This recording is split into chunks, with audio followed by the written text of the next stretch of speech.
अपनी दो पंक्तियों से कि बड़े भाव से आप सबके आगे अपनी बात रखता हूँ, बड़े भाव से आप सबके आगे अपनी बात रखता हूँ, दिल की गहराइयों से जिगर के जज्बात रखता हूँ। बड़े भाव से आप सबके आगे अपनी बात रखता हूँ, दिल की गहराइयों से जिगर के जज्बात रखता हूँ। और यूं तो एक ज़र्रा भी नहीं मैं तेरी कायनात का, मगर तेरे रहमो करम से ज़रा सी औकात रखता हूँ। शुक्रिया, शुक्रिया। अपना तारुफ करवा दूं इसी लहजे में कि समंदर हूं सीने में समेट कर तूफान रखता हूं। अब इसके पीछे लॉजिक ये है कि हर इंसान जो लिखता है, क्योंकि ये ख्यालों की महफिल है, ख्यालों की महफिल है और हर इंसान अपने ख्यालों को लफ्ज़ देने का प्रयास करता है, तो कुल मिलाकर के बात विचारों से शुरू होती है, विचारों पे मुकम्मल होती है। तो जिसकी जो प्रोग्रामिंग होती है, जिस प्रकार का माहौल इंसान को मिलता है, ज़हनी तौर पे जो जैसा सोचता है वैसा लिखता है। तो व्यक्तिगत रूप से मैंने ज़िंदगी में तकलीफ़ों को ज़्यादा करीब से देखा, तो मुझे हिम्मत की दरकार हुई। तो कहीं कहीं हिम्मत, हौसला, मोटिवेशन या अपने आप से गुफ्तगू मेरी रहती है मेरी पंक्तियों में। तो इस लिहाज से एक है रचना छोटी सी कि समंदर हूँ सीने में समेट कर तूफान रखता हूँ, चट्टान से इरादे हैं हौसलों में जान रखता हूँ। समंदर हूँ सीने में समेट कर तूफान रखता हूँ, चट्टान से इरादे हैं हौसलों में जान रखता हूँ। कि दिखा दूंगा किसी रोज़ तुम्हें भी ए आसमां, दिखा दूंगा किसी रोज़ तुम्हें भी ए आसमां, कि तुमसे भी ऊंचे मैं अरमान रखता हूँ। चाहने वालों के दिलों में रहा करता हूँ, जिज्ञासु के नाम से ज़माने में पहचान रखता हूँ। अनिल जिज्ञासु। तो एक ऐसे ही बैठे बैठे एक दिन एक ख़याल था, ये थोड़े दिन पहले की बात है, कि जैसे कभी कभी कुछ ऐसे रिश्ते नातों में या आपसी ज़िंदगी में हमारा किसी बात को लेकर के कोई इंटेंशन होता है और बाद में हम खुद ही पीछे हट जाते हैं। तो लिखा कि जिद पे अड़ा था फिर हट के बैठ गया। जिद पे अड़ा था, जिद पे अड़ा था फिर हट के बैठ गया, कि मैं अपने आप के साथ सट के बैठ गया। जिद पे अड़ा था, जिद पे अड़ा था फिर हट के बैठ गया, मैं अपने आप के साथ सट के बैठ गया। सब किया उसकी खातिर जो कर सकता था, सब किया उसकी खातिर जो कर सकता था, सब किया उसकी खातिर जो कर सकता था। मैं एक बेकद्र के लिए सबसे कट के बैठ गया।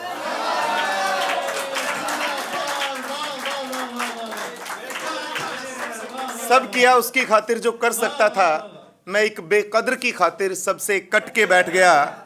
बहुत तमन्ना थी कभी मशहूर होने की, मगर बहुत तमन्ना थी कभी मशहूर होने की, मगर मैं खुद ही के अंदर कहीं सिमट के बैठ गया। बहुत तमन्ना थी कभी मशहूर होने की, मगर मैं खुद ही के अंदर कहीं सिमट के बैठ गया।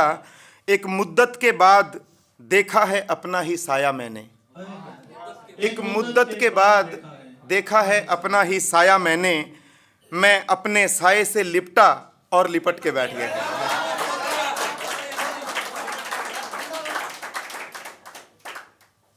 एक और रचना है जो मतलब गीत रूप में है, लेकिन मैं गा करके नहीं बताऊंगा, मैं इसी अंदाज में बोलूँगा, पढ़ूंगा और आप मेरा साथ दीजिएगा। कि और आपका साथ जो रहेगा वो इसी दाद के साथ रहेगा। जैसे मैंने कहा कि जो हालात परिस्थितियाँ देखी तो खुद के लिए भी ये चीज़ें हैं, और इसी के साथ साथ हम सब के जीवन में भी अगर कहीं हम किसी परिस्थिति से जूझ रहे हों या फिर हमें लगे कि किसी को ये ज़रूरत है, तो ये पंक्तियाँ सहयोग करेंगी।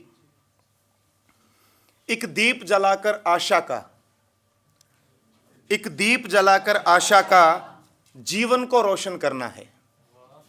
एक दीप जलाकर आशा का जीवन को रोशन करना है, उम्मीद की जलती लो बनकर, उम्मीद की जलती लो बनकर तन मन को रोशन करना है। एक दीप जलाकर आशा का जीवन को रोशन करना है। उम्मीद की जलती लौ बनकर तन मन को रोशन करना है। पहला अंतरा है कि है जीवन मार्ग कठिन बहुत, है जीवन मार्ग कठिन बहुत, नहीं राह कोई नजर आए। है जीवन मार्ग कठिन बहुत, नहीं राह कोई नजर आए। वो मोड़ पे खड़ा पथिक भ्रमित, है सोच रहा किधर जाए। है जीवन मार्ग कठिन बहुत, नहीं राह कोई नजर आए। वो मोड़ पे खड़ा पथिक भ्रमित, है सोच रहा किधर जाए। ऐसे पथहीन मुसाफिर के लोचन को रोशन करना है। ऐसे पथहीन मुसाफिर के लोचन को रोशन करना है। जीवन उम्मीद की जलती लो बनकर तन मन को रोशन करना है।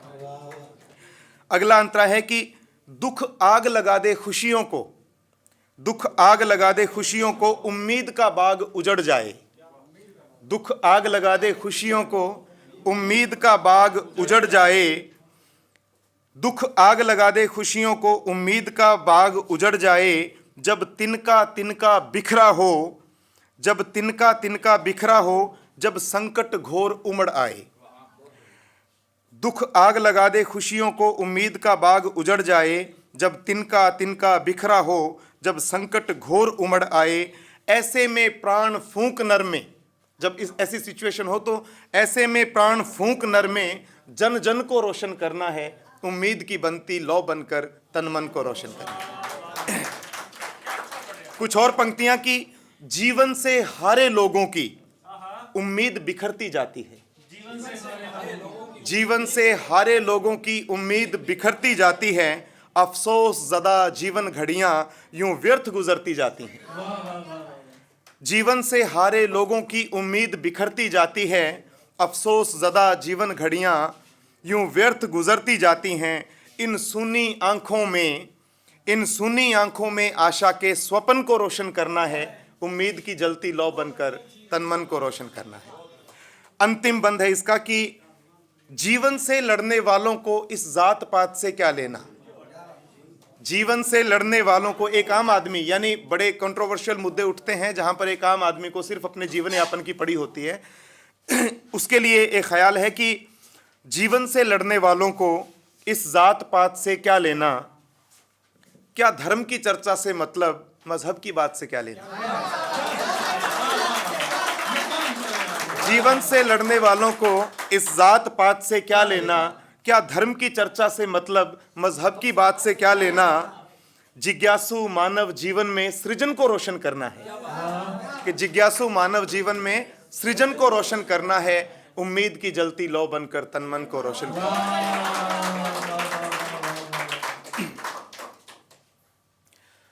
कोई नशा है खुमार है मुझ पर, कोई नशा है खुमार है मुझ पर, जिंदगी को बड़ा एतबार है मुझ पर।